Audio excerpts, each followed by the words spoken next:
할렐루야. 8월 14일 토요일 아침, 이제 한 주를 마감하는 토요일이 되었습니다. 오늘도 말씀 앞에 나오신 모든 성도님들 주님의 이름으로 환영하고 축복합니다. 시편 기자는 시편 119편에서 주의 말씀은 내 발의 등이요 내 길의 빛이니이다 라고 노래합니다. 정말 그렇습니다. 우리가 어두운 시대를 살아가고 있는데 주님의 말씀을 등불 삼아서 오늘 우리의 발걸음을 그 빛 가운데로 옮기시게 되는 저와 여러분 되시기를 간절히 소원합니다. 다 같이 조용한 기도 함께 드리시겠습니다.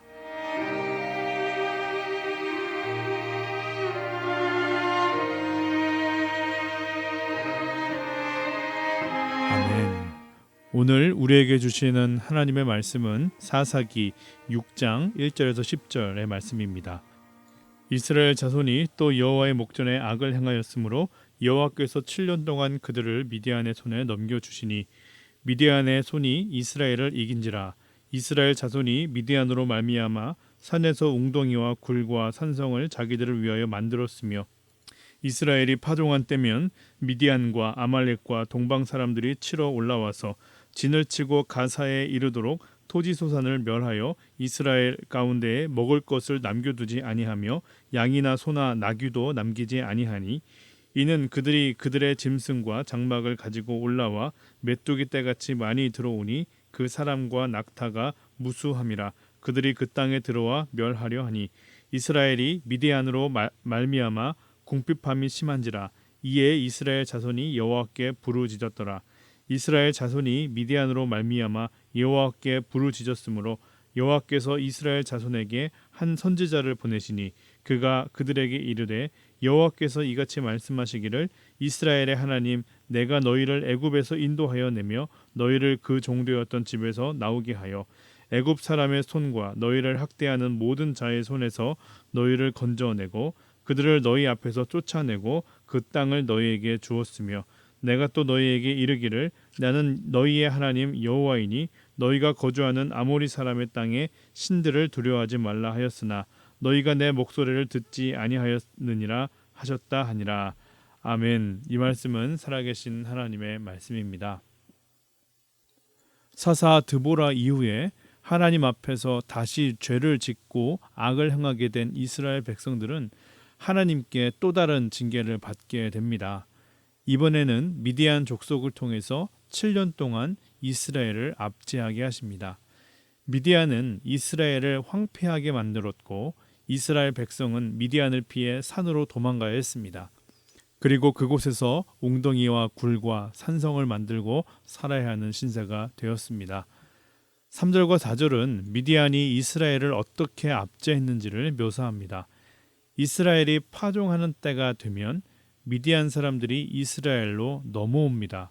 그리고 지역의 토지 소산과 가축들을 빼앗아 갔습니다. 이제 농사를 지으려고 파종하려고 준비하고 있는데 그 종자 씨들 또 그 가축들을 빼앗아 가니 그리고 그런 일들이 매년 반복되니 그들이 도탄에 빠질 수밖에 없었습니다. 그래서 산으로 도망가는 것이지요. 그곳에서 숨어서 몰래 눈치 보며 농사 지으며 살았던 것입니다. 농업은 그들에게 중요한 경제 수단이었습니다. 또한 가축들은 그들에게 중요한 재산이었습니다. 그러나 이 모든 것을 미디안의 힘에 굴복하여 빼앗길 수밖에 없었던 것입니다. 결국 그들은 하나님께 두 손 들고 나아오게 됩니다. 그들의 잘못을 뉘우치면서 주님의 자비를 부르짖습니다. 6절 7절을 보면 이스라엘이 미디안으로 말미암아 궁핍함이 심한지라. 이에 이스라엘 자손이 여호와께 부르짖었더라. 이스라엘 자손이 미디안으로 말미암아 여호와께 부르짖었으므로. 다른 본문들과 비교했을 때 흥미로운 지점은 하나님께서 그들의 부르짖음을 들으셨고 사람을 보내시는데 그는 사사가 아니었습니다. 하나님은 먼저 한 선지자를 그들에게 보내셨습니다. 이 선지자는 출애굽부터 가나안 정복까지 여호와 하나님께서 이스라엘을 위하여 행하신 일들을 설명합니다. 이는 하나님과 이스라엘이 어떤 관계에 있는지, 이스라엘 백성들이 어떤 은혜와 어떤 구원을 받은 백성들인지 다시 한번 자각시켜 주는 것입니다. 그러한 이스라엘 백성들이 어떻게 하나님과 멀어지고 어쩌다가 미디안의 압제에 놓이게 되었는가? 오늘 본문 마지막 말씀 10절을 보면 내가 또 너에게 이르기를 나는 너희의 하나님 여호와이니 너희가 거주하는 아모리 사람의 땅의 신들을 두려워하지 말라 하였으나 너희가 내 목소리를 듣지 아니하였느니라 하셨다 하니라. 너희가 내 목소리를 듣지 아니하였느니라. 너희가 내 목소리를 듣지 아니하였느니라. 이 불순종의 죄로 인하여서 그들은 하나님과 멀어지게 된 것입니다. 그러나 하나님의 은혜는 그럼에도 불구하고 그들을 진멸하지 않으시고 그들이 깨닫고 돌이키고 갱신할 수 있는 기회를 주신다는 것입니다. 그래서 오늘 이스라엘이 부르짖을 때 하나님은 선지자를 보내시고 또 계속 보게 될 때 기드온을 보내셔서 그들을 다시 언약의 길로 돌이키시는 것, 그것이 하나님의 마음입니다. 오늘 말씀을 통하여서 저와 여러분들에게 주시는 주님의 마음은 무엇입니까? 그 마음을 발견하고 깨닫게 되시기를 간절히 소원합니다. 저는 오늘 말씀을 묵상하면서 가장 먼저 들었던 마음이 이스라엘 백성들은 어쩜 저리도 바보 같을까? 어떻게 한 번도 아니고 두 번도 아니고 똑같은 잘못을 저렇게 반복하여 고통을 사서 받고 있는가 하는 것입니다. 그러나 이내 드는 마음이 있었습니다. 바로 우리가 이스라엘 백성들과 다를 것이 없구나 하는 마음입니다. 저도 두 아이를 키우면서 아이들이 말을 정말 듣지 않는구나. 어쩜 저리도 시킨 것은 하나도 안 하고 시키지 않은 것만 찾아서 하는가. 정말 답답하고 힘든 마음이 들 때가 많습니다. 그러면서 나도 그랬겠지. 나는 더 했겠지. 부모님의 마음을 생각해 보게 됩니다. A.W. 토저 목사님의 책 이것이 성공이다에서 목사님은 어린아이들의 특징을 이렇게 말하고 있습니다. 첫 번째, 어린아이는 한 가지 일에 오랫동안 집중하지 못한다. 둘째, 어린아이는 간단한 것, 초보적인 것에 흥미를 보이지만 복잡하고 진지한 것은 견디지 못한다. 셋째, 어린아이는 놀기를 좋아한다. 그것이 즐겁기 때문이다. 넷째, 아이들은 자신의 감정에만 충실하다. 기쁘면 웃고 슬프면 울고 아프거나 배가 고픈 것은 참지 않는다. 여러분들도 이러한 아이들의 특징에 공감하실 줄 믿습니다. 그런데 어린아이들의 특징을 아동학자가 아닌 목사님께서 언급하고 있는 이유가 있습니다. 토저 목사님은 바로 이러한 아이들의 특징들이 오늘날 많은 그리스도인들의 모습 속에서 그대로 드러나고 있음을 지적하고 있는 것입니다. 바로 영적인 미성숙함이 많은 그리스도인들의 신앙을 어린아이의 수준에 머물게 한다는 것입니다. 다시 한번 읽어보겠습니다. 저와 여러분들의 신앙을 비교해 보시기 바랍니다.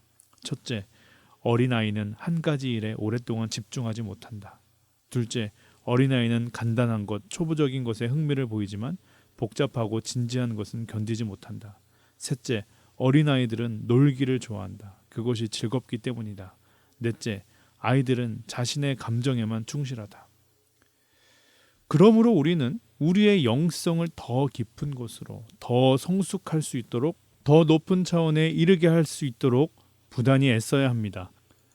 존 웨슬리 목사님의 말씀하신 것처럼 그리스도인의 구원은 구원받은 그곳으로 완성되는 것이 아니라 구원은 시작되는 지점일 뿐이고 계속해서 그리스도인의 완전을 향해 나아가야 한다는 그 성화의 강조가 바로 이러한 맥락과 닿아 있다고 할 수 있습니다.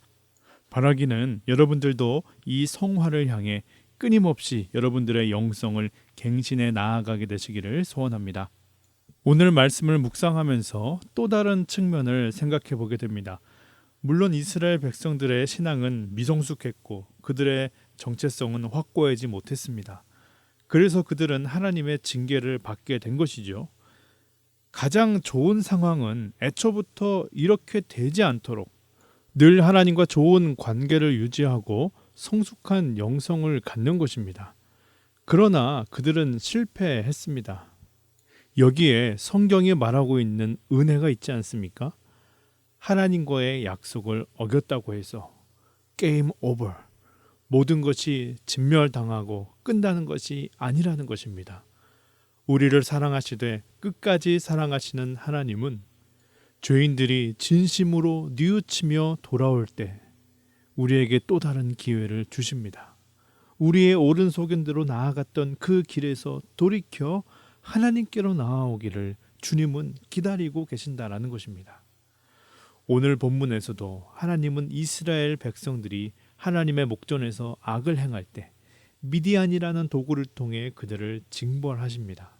그러나 그들이 죄를 깨닫고 하나님께 간구할 때 하나님은 그들의 기도를 들으셨습니다. 그리고 선지자를 보내서 그들의 죄를 드러내시며 다시 하나님께 나아오라고 돌이키라고 말씀하고 있는 것입니다. 감사가 감사인 줄 깨닫게 되는 것이 감사이죠. 은혜가 은혜인 줄 깨닫게 되는 것이 은혜입니다. 하나님께서 돌아오라고 환경과 사람을 통해 말씀하실 때 그것이 나를 향하신 하나님의 음성인 줄 깨닫고 방향을 틀어 주님께 돌아오게 되는 것, 그것이 진정한 지혜인 줄 믿으시길 바랍니다. 오늘도 주님께서 이 말씀을 통하여서 그러한 감사와 은혜, 무엇보다 지혜 주시기를 간절히 소원합니다. 우리 함께 주기도문 하시겠습니다.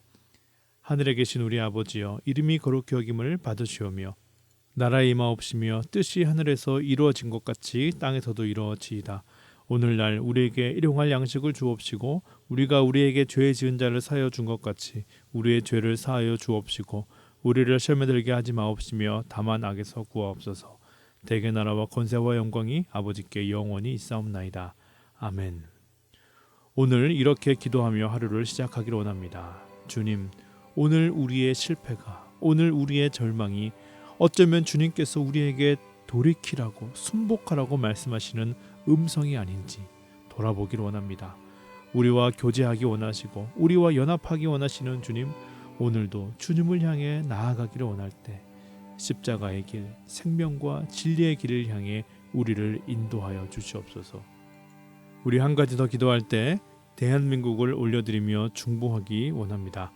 주님, 이 민족을 겸손하게 하시고 세상의 풍조 속에 휩쓸려가는 백성들 되지 않도록 붙잡아 주시옵소서. 탐욕과 거짓과 다툼이 난무하는 나라 되지 않게 하시고 우상 숭배에 빠져드는 민족 되지 않도록 지켜주시옵소서. 코로나 바이러스로 인하여 어려움들을 겪고 있습니다. 의료진과 방역 당국에 수고하는 모든 이들을 지켜주시고 속히 백신이 접종되고 바이러스가 종식될 수 있도록 주여 함께하여 주시옵소서. 그로 인해 경제적으로 어려움에 처한 일들이 있습니다. 주님, 회복시켜 주시고 기억하여 주시고 그들의 일터와 직장과 사업체들, 그 가정들 주님께서 일으켜 주시옵소서.